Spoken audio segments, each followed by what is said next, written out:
Citoyennes, citoyens, bonjour et bienvenue dans ce nouveau dossier de l'espace. Les trous noirs sont peut-être les objets les plus fascinants de l'univers. Ils représentent à la fois une destruction certaine, irréversible, et une frontière inconnaissable au-delà de laquelle aucun objet et aucune information ne peut revenir.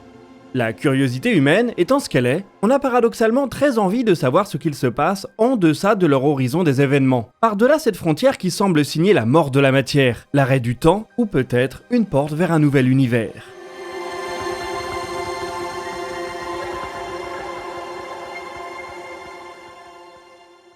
Décrits par la relativité générale, les trous noirs sont des objets extrêmement simples.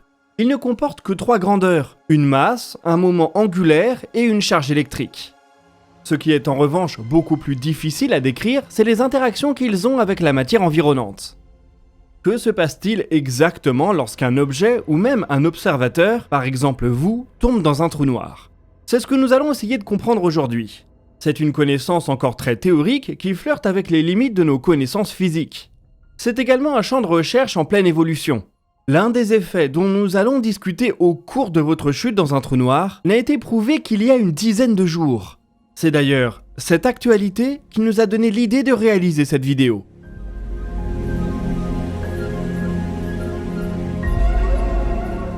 Mais ne mettons pas la charrue avant les bœufs, et commençons par nous trouver un trou noir cible qui va nous servir d'exemple. Faisons donc place à Sagittarius A étoile, le mastodonte de 4 millions de masses solaires qui trône au centre de la Voie lactée.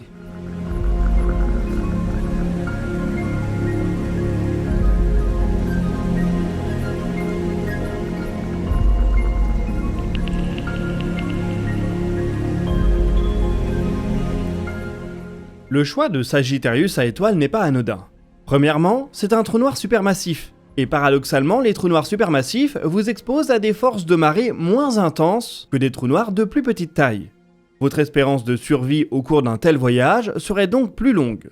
Bon, pour les besoins de cette vidéo, on va supposer que vous êtes invincible, sans quoi notre voyage se finirait avant même de devenir intéressant. L'autre raison pour laquelle on a choisi Sagittarius A étoile est que le trou noir central de la Voie lactée a fait l'objet il y a quelques semaines d'une simulation de la part d'un chercheur de la NASA, illustrant exactement le voyage qui nous intéresse ici. A l'aide d'un supercalculateur, il a pu générer les images que vous allez voir en arrière-plan, et qui vont nous offrir une référence visuelle. La simulation commence alors que la caméra approche le trou noir supermassif par un de ses pôles. Vous pouvez voir en bas à droite une représentation de la position de l'observateur par rapport au trou noir. Et en bas à gauche, 2 horloges. Une qui représente le temps subjectif de la caméra et l'autre qui représente le temps tel que ressenti par un observateur lointain. Pour rendre l'animation plus dynamique, celle-ci est jouée en accéléré. L'approche du trou noir nous laisse apercevoir le disque d'accrétion, dans une représentation à laquelle le film Interstellar nous a habitués. La caméra passe alors sous le disque d'accrétion, ou plus précisément entre celui-ci et le disque de photon, un disque de lumière qui tourne autour du trou noir. Alors que l'horizon des événements n'a pas encore été passé, on observe que l'horloge de la caméra a déjà ralenti par rapport à l'horloge d'un observateur externe.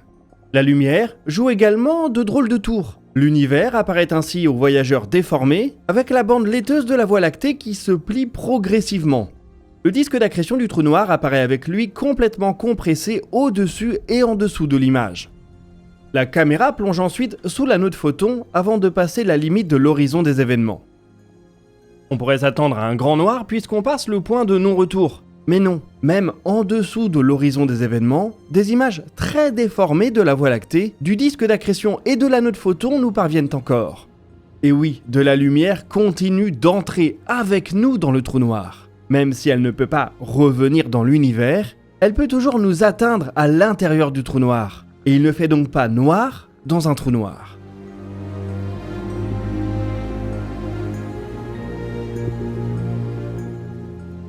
On note qu'à l'instant exact où la caméra franchit l'horizon des événements, l'horloge de l'observateur externe se bloque sur sa valeur maximale.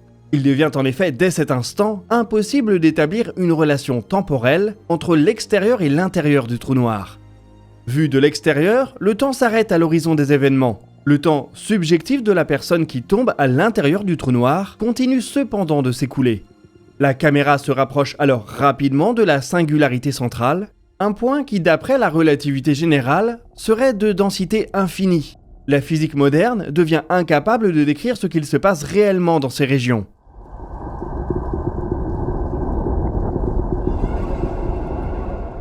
On peut tout de même imaginer facilement que si vous avez réussi à survivre jusque-là, vous serez également compressé et empaqueté dans la singularité. Cette représentation a le mérite de nous offrir une visualisation de la chute dans un trou noir. Elle n'est cependant probablement pas complètement exacte.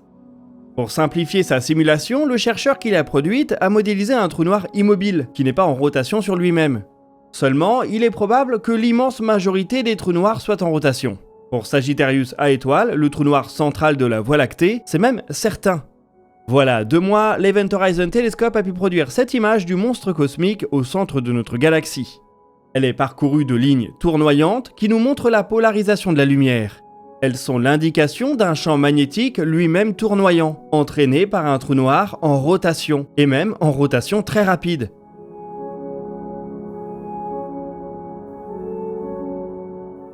Si vous tombez dans un trou noir en rotation rapide, le trajet risque d'être un peu plus mouvementé que la balade tranquille qu'on vient de décrire. Du moins au début. Un trou noir en rotation entraîne en effet l'espace-temps avec lui. C'est comme si vous pinciez un drap entre votre pouce et votre index et y appliquiez une rotation entraînant des plis sur toute la surface du tissu. Dans un trou noir en rotation, le disque d'accrétion peut par ailleurs graviter bien plus près de l'horizon des événements. Il y a donc beaucoup moins de place pour faire passer notre caméra. Pour les besoins de notre petite expérience, on a présumé que vous étiez invincible. Mais si ce n'est pas le cas, il faut probablement mieux tomber dans un trou noir en rotation. Paradoxalement, certaines simulations montrent que les effets gravitationnels, la fameuse spaghettification, y sont probablement moindres, surtout pour un trou noir supermassif. Vous auriez donc peut-être une chance de survivre à un tel scénario.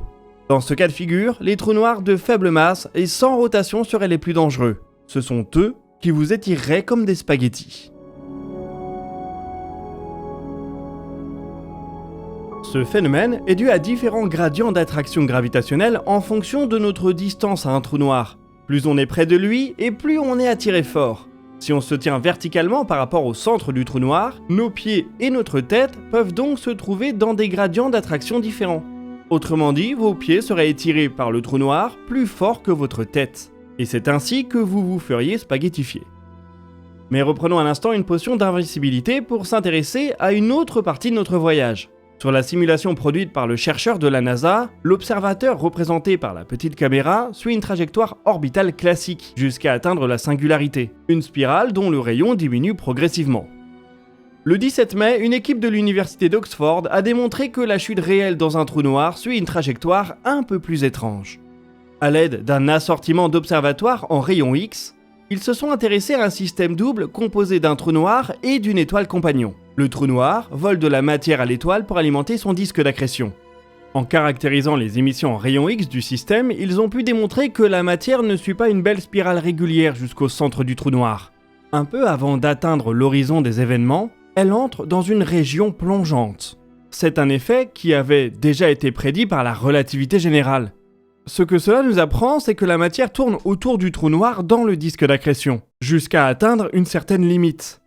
Au niveau de celle-ci, l'espace-temps devient tellement déformé que la matière plonge directement vers le centre du trou noir, quasiment en ligne droite, et quasiment à la vitesse de la lumière. Dans votre voyage vers le centre d'un trou noir, il faudra donc prendre en compte cette accélération abrupte. Vous n'auriez même pas le temps de vous rendre compte de ce qu'il se passe. Un instant, vous seriez en train de tourner dans la dernière orbite stable autour du trou noir, et les suivants, vous seriez compacté dans sa singularité centrale.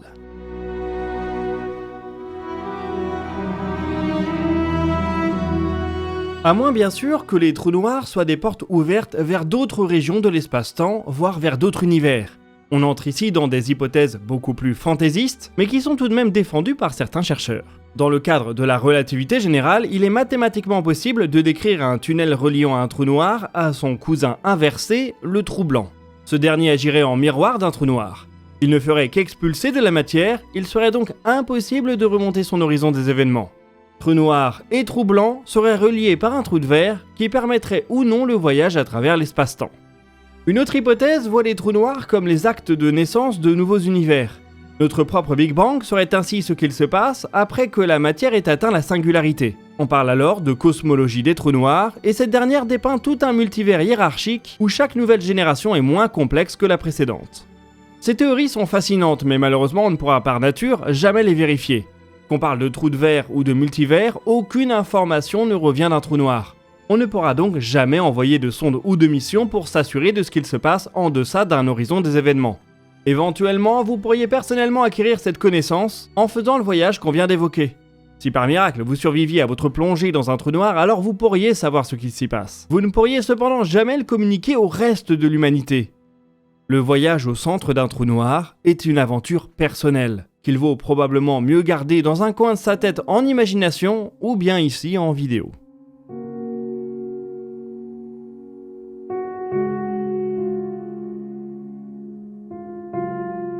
Nous voici en tout cas arrivés au bout de ce dossier de l'espace. Je vous invite à partager vos questions et remarques dans les commentaires, nous y répondrons dans une prochaine vidéo. Vous pouvez consulter la description pour retrouver nos sources et nos réseaux sociaux. Quant à nous, on se donne rendez-vous la semaine prochaine pour un nouveau DNDE, et d'ici là, citoyennes, citoyens, portez-vous bien.